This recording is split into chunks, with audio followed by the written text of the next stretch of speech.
You. Hi, friend. It's so great to see you. I love the bookcase in the background. That's nice and fancy. I wish I had a nice bookcase like that. Thank you. We're in my dining room right now for the first Facebook live broadcast of the National Labor Leadership Initiative. And so for those of you who are joining now or who are coming on board in the next couple minutes, I'm Jennifer Beuthin. I am a graduate of NLLI 4, and I am the interviewer today, talking from Southern California. Hi, everybody. My name is Josh Downey. I am the president of the Denver Area Labor Federation, coming in from Denver. I am also a proud graduate of NLLI Season 4. And it's so wonderful to get to see you, Josh, and to start this discussion with you, somebody who I consider a brother and a friend, and who I'm in awe of as I see you lead the labor movement in Denver. Before we get started, just a little bit about what we're doing here today. We're in the middle of an unprecedented moment in our history. And so, the folks at the NLLI thought, how can we find a way to connect with each other and see each other and stay connected amid all of this chaos as we're dealing with our leadership, both personally, on an organizational level, and then as a movement. And so that's one purpose of coming together for these NLLI live Facebook sessions. And then also it's an opportunity to hear from each other about what's happening in different geographical regions across the country, in different sectors of the labor movement, and in different communities. And maybe we can learn from each other or share in community with each other as a result of those conversations. A little bit of housekeeping too before we get started. Some of these discussions will be limited to the NLLI community. And so I see there's already some folks on: Phil Glover, Kendall Martin, Jeremy Davis. Welcome to everybody who jumps on. Today, Josh has graciously offered to let us share this video far and wide. So if you wanted to start a watch party or share on your own Facebook page, feel free to do so if you think that this discussion would be helpful for those other folks in your community. And if you have ideas for who else we should interview or you want to volunteer, please go ahead and leave that in the comments below. But one of the reasons, Josh, we really wanted to talk to you today, we're going through this moment globally and across the United States more specifically, where folks are sort of having this power struggle about when to reopen the economy and when to reopen as usual. And that tension has come to a head in these asinine protests that we're seeing across the country.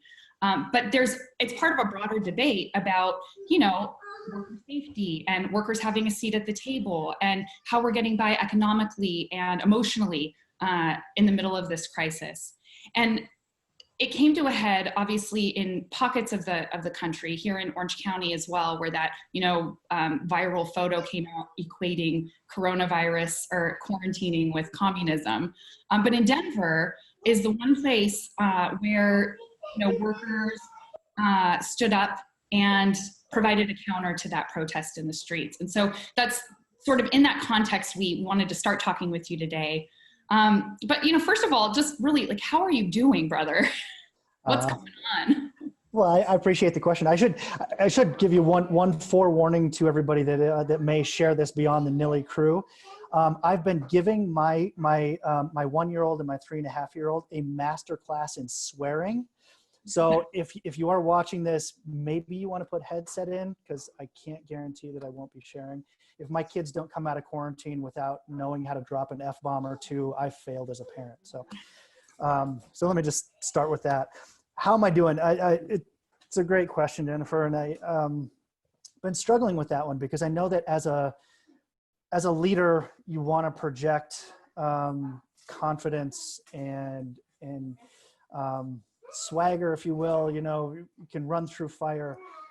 But I got to be honest, I've been thinking about how I'm feeling, and the best way to describe it for you is that when my 3.5-year-old was born, she was 26 days early. My wife went into labor at 3 a.m. on the 6th, and there's all kinds of emotions about that. Again, 26 days early, so there was just this fear and anxiety, but also these huge swaths of just sitting around waiting, because it was 27 hours before we got to meet her.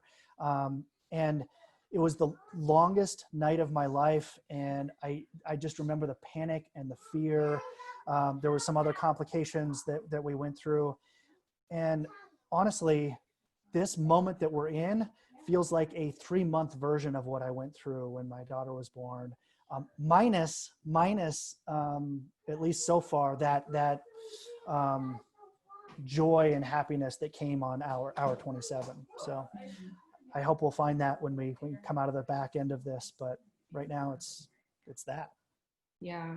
Well, and I think in this moment, you're uniquely close to it as well. In addition to being the president of the Denver Area Labor Federation, where you're responsible for, tens of thousands of workers who are battling this in many different ways. Your wife is also part of the healthcare system as well. So can you maybe talk a little bit about that moment last weekend when those protests erupted, and why you think Denver is unique from, other places in the country, and workers stood together against it?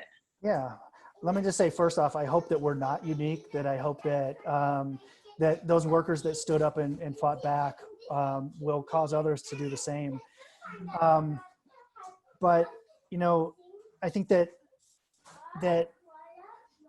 our workers have done an amazing job of raising their voices and talking about their concerns at all levels, whether it's in the healthcare industry, our bus drivers, our grocery store workers. Our affiliates have really pulled together to speak out against or to fight for worker safety and worker protections. And for the most part, our politicians have responded to that and have been pretty wise about implementing safeguards and trying to keep us safe, hence our stay-at-home order.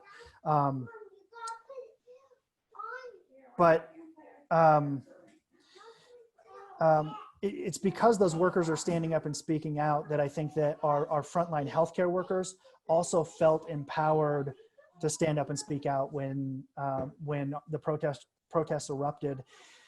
The protesters were driving around our downtown Denver. They were blocking ambulance entrances.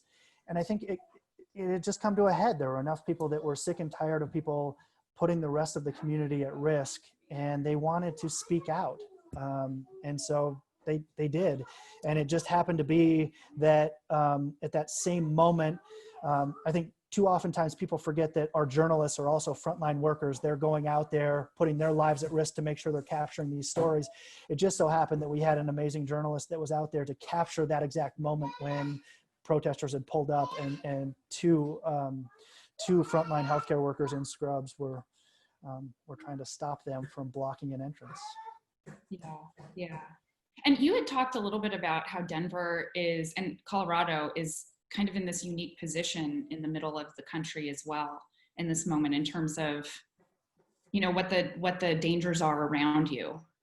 Yeah, I think we all know that COVID doesn't know any borders. If it did, it never would have made it over to the US, for example. But here in Colorado, if you look at a map of the states that have stay-at-home orders, you'll quickly notice that most of the states that surround Colorado, Utah, although they just implemented a stay-at-home last week, Utah, Wyoming, North Dakota, South Dakota, Iowa, Arkansas, Oklahoma, all states that either touch us or are adjacent to us don't have stay-at-home orders. And so we have significant concern. Members have...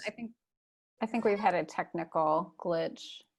I'm glad we didn't All do right, it. I'm hitting the go live, and then... All right, everybody, we're back, I think. Damn CIA. Just kidding. Yes. Always trying to fight the workers. This is our inaugural Facebook Live, and so we're working through all the glitches, and we're happy to be back. And thank you to our brother Fabrizio for letting us know cut out. Hopefully you're still here. Josh and I don't know exactly when the recording cut out, but we were kind of in the middle of talking about that moment in Denver when the healthcare workers stood up to the protesters who were blocking what is happening at the hospital. And so Josh, do you want to talk a little bit about that? Yeah. So, I think a couple of things are worth noting. I hope that Denver is not unique, and that I hope that those amazing frontline workers that stood up and fought back will encourage others to do the same if these protests erupt in your cities or towns. But it's worth noting that I think my affiliates and the labor movement in general, the progressive movement in general, has been doing everything in their power to lift up workers' voices in this time, to make sure that people are staying safe, that they have the protections that they need. And I think that it's in part because of that work that workers felt empowered to go out and speak up and stand out. It's worth noting that when the protests erupted in Denver, the protesters were driving their cars around downtown Denver, and there is an ER entrance, an ambulance entrance not far from our Capitol, where they were driving around. And these assholes were purposely trying to block that ER entrance. And it was obvious that the workers they'd had enough. They didn't want to deal with that anymore. And so they came out and they stood in front of those cars and said, no, not on our watch. We're not going to have you block an ambulance and stop people from getting the emergency services they need. It was also just a great moment in time, in that there was also a frontline reporter, and let us not forget that our amazing frontline, that our reporters are on the front line, risking their lives to make sure that they're capturing stories like this. And we had an amazing reporter that was there to get the pictures, to capture the story. It was an amazing viral moment. Yeah. Well, and also just understanding where Denver sits and where Colorado sits in the country and what's happening politically around this issue, around where you are. I can't imagine how terrifying and frustrating and infuriating they must have felt in that moment to drive them to go outside. Yeah, it's if you look at a map of the states that have stay-at-home orders, you'll quickly realize that while Colorado has a stay-at-home order, most of the states that surround us, Utah just announced one a week ago or so, but Wyoming, South Dakota, North Dakota, Iowa, Arkansas, and Oklahoma, all without stay-at-home orders. And the scary part about that is we all know that COVID doesn't respect borders. It's not going to stop at the colorful Colorado sign simply because we have a stay-at-home and they don't. And so there are all kinds of concerns and worries that, while we may be bending the curve here in Colorado, that these other states, and by the way, most of those states are all seeing flare-ups, including my home state of South Dakota, that we could open up only to get hit with it again because these dumbass states and dumbass governors couldn't be bothered to keep their people and the rest of us all safe. Yeah. Can you maybe share a story from a worker that's really stuck with you as you've gone through this time? Oh man, there's so many. So yeah, I think one of them that really stands out in looking at, following the news, we know that we've had hundreds of our union sisters and brothers that have died already. And I got to say, one of the unions that has been hit the most are our transit workers, and in particular ATU has seen a ton of folks who have died. And so I've been following closely their exploits and working with them with our transit board to try to make sure that they are safe. But one of my favorite members in the world, Renee, is a bus driver. And, Renee told me very early on that RTD was doing nothing to protect them. They didn't have masks.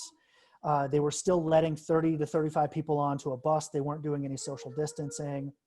And she said to me, Josh, this has to change. It doesn't have to change next week. It doesn't have to change tomorrow. It has to change right now, or me and my coworkers aren't going into work. And Renee called the president of her union, and that's exactly the message they relayed to RTD. And God bless Renee, because within a day, they were allowing rear entry for the buses, which is great. They were requiring social distancing on the buses.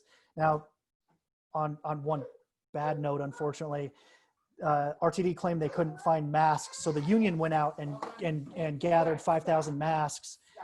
They still aren't letting the workers use them because they say they don't have a mask wearing policy, which is Gosh, complete and utter bullshit. But good Lord.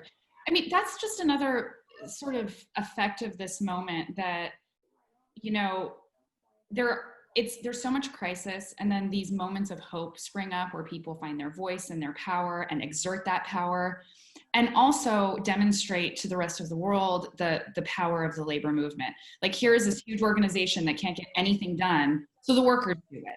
Here's this huge organization that moves too slow to recognize the human toll of inaction, and so who takes action? Workers take action. You also may hear some background noise. My kids are supposedly napping in the background, and Josh has Teddy and Pryor at his house. I'm sure you've heard them already. They're playing in a box in my living room. So. Yes. So you know, in hearing that story, it really makes you think about all of these short-term, immediate challenges that that leaders are dealing with, and also how do you deal with those and at the same time sort of execute a broader vision for how we want to come out of this as a movement.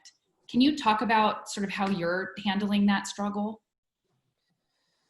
Yeah, you know, I think first and foremost, we know that even before the pandemic started, that our economy was already broken. We know that there are too many people that were working 2 and 3 jobs. There were too many people without health care. There are too many people that were struggling to put food on the table or make difficult choices. So I think the way that I and my members are looking at this is this is an opportunity. As horrible as this is, it is an opportunity, because people are and this pandemic have forced people to reckon with the fact that that economy was already broken. And so the question that we're asking everybody is, do you want to go back to more of the same bullshit that got us into the place where we're at right now? A healthcare system that's tied to employment, that forces people off it when we have a global pandemic, for example. And so, you know, we know that there's all kinds of individual battles that need to be fought and won. But the message that we are trying to spread, from top leadership all the way down to our rank and file members, is we can't go back to how things were. We need to build something better. So that's how we're approaching it. Well, I think that's as good a place to end it as any. Thank you so much for taking the time, and to everyone else. Thank you. I do want to just say that a friend of mine had posted this quote today that said, even in a crisis, you have to put your own oxygen mask on first. And I know that times are really tough, but I also want to say that you, my NLLI family, are part of my oxygen mask. You help me keep going. So thank you very much for being the inspiration that makes it easier to go to work, even here in my home office every day.